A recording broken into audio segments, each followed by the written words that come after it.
भाषा संस्कृतम् सरस भाषा संस्कृतम्। आज की संस्कृत कक्षा में आप सबका स्वागत है और आज हम पढ़ने वाले हैं महाकवि भास द्वारा रचित चारुदत्तम नाटक को, जिसके 4 अंक हैं और उनमें से आपके पास 3rd सेमेस्टर में 2 अंक थे और 4th सेमेस्टर में तीसरा और चौथा अंक है और उसमें से भी आज हम तीसरे अंक के सार को जानेंगे। तो चलिए, चारुदत्तम को जानने से पहले हम उसके राइटर को जान लेते हैं। महाकवि भास संस्कृत में सर्वाधिक नाटकों की रचना करने वाले कवि कहे जाते हैं। इनके ये 13 नाटक अलग अलग स्थानों से लिए गए हैं। तो चलिए देखते हैं। महाभारत पर आधारित नाटकों की संख्या 7 है। रामायण पर आधारित नाटकों की संख्या 2 है। उद्यान कथा पर आधारित नाटकों की संख्या 2 है और कल्पना पर आधारित नाटकों की संख्या 2 है। इस प्रकार ये आपके 13 नाटक आपके सिलेबस में है। तो एक एक करके हम इनको जानते हैं, क्योंकि इसी से रिलेटेड आपके पास वेरी शॉर्ट क्वेश्चन भी आते हैं कि महाभारत पर आधारित नाटक कितने हैं? 7। वो कौन कौन से हैं? उरुभंग, दूतवाक्यम, पंचरात्रम, बालचरितम, दूत घटोत्कचम, कर्णभार, मध्यम व्यायोग। और रामायण पर आधारित नाटक हैं प्रतिमा नाटक और अभिषेक नाटक। और उद्यान, राजा उद्यान की कथा पर आधारित नाटकों की संख्या 2 है और वह नाटक है प्रतिज्ञा योगन धरायन और स्वप्न वासवदत्ता। नेक्स्ट आपका है कल्पना पर आधारित नाटकों की संख्या भी 2 है, अविमारक और चारुदत्तम। और इनमें से हमारे पास चारुदत्तम हमारे महाकवि भास द्वारा रचित नाटक सिलेबस में लगा हुआ है, जिसके 4 अंक हैं, जिसके 2 अंकों को हमने 3rd सेमेस्टर में जाना, आखिरी 2 अंक यानी कि तीसरे और चौथे अंक को इस सेमेस्टर में हम जानेंगे। तो चलिए आगे बढ़ते हैं। अब हम तीसरे अंक के सार को जानने से पहले उसे एक सार रूप में जाना, बहुत संक्षेप में जानना आवश्यक है, ताकि एक कहानी पता चल जाए कौन कौन से पात्र हैं, कौन सा सीन कंडक्ट हो रहा है स्टेज पे। तो चलिए देखते हैं।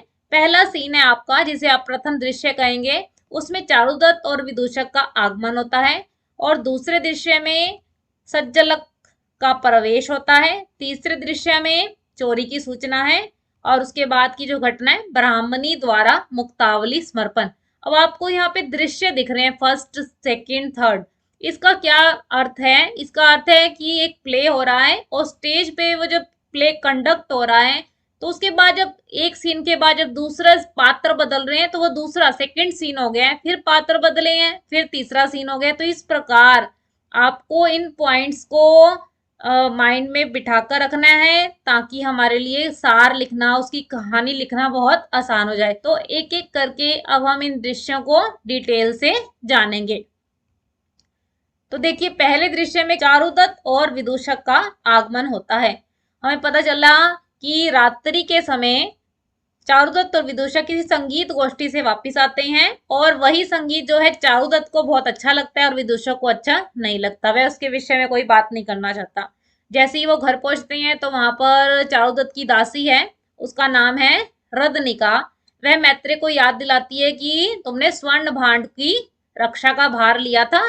तो ये वाली घटना कहाँ पर थी? जहां पहले अंक में शकार और विट वसंत सेना का पीछा कर रहे थे। तो वसंत सेना अपने आभूषणों को चारुदत्त के घर पर ही रख देती है। वो पहले अंक की घटना को यहाँ पे तीसरे अंक में दोबारा से कनेक्ट किया गया है। तो ये हमारा फर्स्ट सीन था।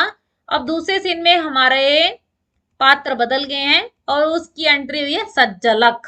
सज्जलक जो है चोरी करने के उद्देश्य से आया और घर की बाहरी सुंदर बनावट को देखकर चारुदत्त के घर में प्रवेश कर जाता है। जैसे ही प्रवेश करता है तो क्या होता है, वहां पर उसे कोई कीमती वस्तु नहीं दिखाई दे रही है। तो वह सोचता है कि ऐसा ना हो कि ये भी मेरे जैसा ही दरिद्र व्यक्ति हो, ये मेरे द्वारा पीड़ित नहीं होना चाहिए, और विचार बना लेता है जाने का। और तभी किसकी आवाज आती है? विदूषक की आवाज आती है हड़बड़ाते हुए कि यह स्वर्ण आभूषण ले लो।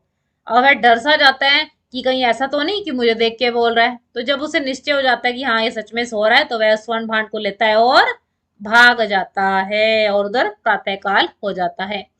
अब हमारा तीसरा दृश्य फिर बदलता है। अब रदनिका जो चारुदत्त की दासी है वो सुबह सुबह शोर मचा देती है कि क्या हो गया है कि घर के बगल के दरवाजे से कोई चोर प्रवेश कर गया और स्वर्ण भांड चोरी हो चुका है।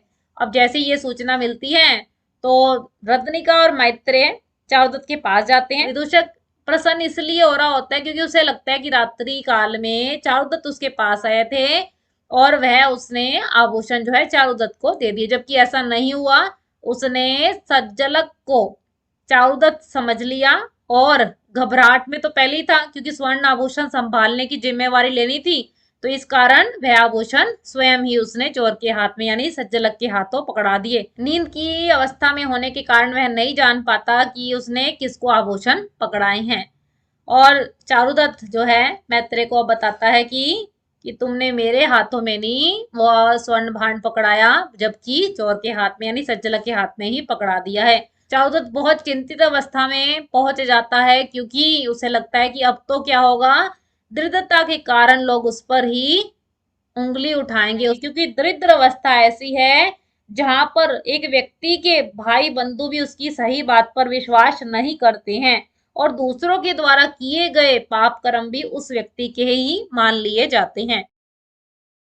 अब आपको 3 दृश्य ही याद करने हैं। अब आगे की घटना उससे रिलेटेड है, इसलिए यहाँ पे इसको चतुर्थ दृश्य नहीं कहा गया है। ठीक है फ्रेंड्स, ब्राह्मणी कौन है? चारुदत्त की पत्नी है। जब उसे पता चलता है कि इसके घर से वसंत सेना के रखे हुए जो स्वर्ण आभूषण थे वह चोरी हो चुके हैं, तो वह चिंतित अवस्था में हो जाती है। यहाँ पर चारुदत्त की पत्नी अब इस स्थिति से बाहर निकलने का कोई उपाय सोचती है और अपने पितृ कुल से आई हुई 1,00,000 मोतियों की माला को क्या करती है, दान के बहाने मैत्रेय के हाथ में पहुंचा देती है। और मैत्रेय जब रत्निका से पूछता है तो वह उसे सत्य बता देती है, तुम यह मुक्तावली चारुदत्त को दे दो ताकि वह वसंत सेना को पहुंचा के इस कठिन परिस्थिति से बाहर निकल जाए। तो ऐसा ही होता है। चारुदत्त पहले तो बड़ा दुख मानता है इसको, क्योंकि उसे इस अवस्था में अपने पत्नी के धन का प्रयोग करना पड़ रहा है, तो वह स्वयं को धिक्कारता हुआ यहाँ पे आपको दिखाई देगा। और फिर उसके पश्चात चारुदत्त जो है विदूषक के हाथ वसंत सेना के पास यह मुक्तावली भिजवा देता है। तो इसी के साथ हमारा तीसरा अंक समाप्त हो जाता है। तो इस तरीके से आपको कहानी याद करनी है। ठीक है फ्रेंड्स, फिर भी इस कहानी को लेकर आपका कोई डाउट हो, कोई क्वेरी हो तो आप कमेंट बॉक्स में पूछ सकते हैं। कोई सजेशन हो तो वह भी आप कमेंट बॉक्स में बता सकते हैं। इसके नोट्स आपको डिस्क्रिप्शन बॉक्स में प्रोवाइड किए जाएंगे, आप उसे डाउनलोड करके पढ़ सकते हैं। और अगर आपको ये लेक्चर अच्छा लगा तो इसे आप लाइक कीजिए, ज़्यादा से ज़्यादा फ्रेंड्स के साथ शेयर कीजिए, क्योंकि स्टूडेंट्स आप सबके कमेंट हमें मोटिवेट करते हैं, एक नई डायरेक्शन देते हैं काम करने के लिए। और बहुत से स्टूडेंट्स की रिक्वेस्ट आई, कमेंट्स आए कि ये टॉपिक हमें, ये कहानी नहीं समझ आ रही है। सरल से सरल तरीके से आपको ये कहानी समझाने का यहाँ पे प्रयास किया गया है, तो इसलिए अपने फ्रेंड्स के साथ जरूर शेयर कीजिए। और आप संस्कृत की अपडेट्स के साथ जुड़ा रहना चाहते हैं इसे सब्सक्राइब भी कीजिए, क्योंकि आप जानते हैं स्टूडेंट्स अभी परीक्षाओं का दौर चल पड़ा है और इस बार भी ऑनलाइन मोड से हमने पढ़ाई की और कहीं ना कहीं हम सिलेबस को ढंग से नहीं जान पाए हैं, बहुत सारी चीजें मिस भी हो गई हैं हमारी। अगर आप सब्सक्राइब करते हैं तो आने वाली नई अपडेट सबसे पहले आपको ही मिलेंगी। आप हमें फेसबुक और इंस्टाग्राम के पेज पे भी फॉलो कर सकते हैं। और इसके बाद हम तीसरे अंक के बाद चौथे अंक के सार को, उसकी कहानी को जानेंगे, तो हमारे साथ अगले लेक्चर में भी आप बने रहें। तो चलिए फिर मिलेंगे। नमो नमः। आप सबको हृदय की गहराइयों से धन्यवाद।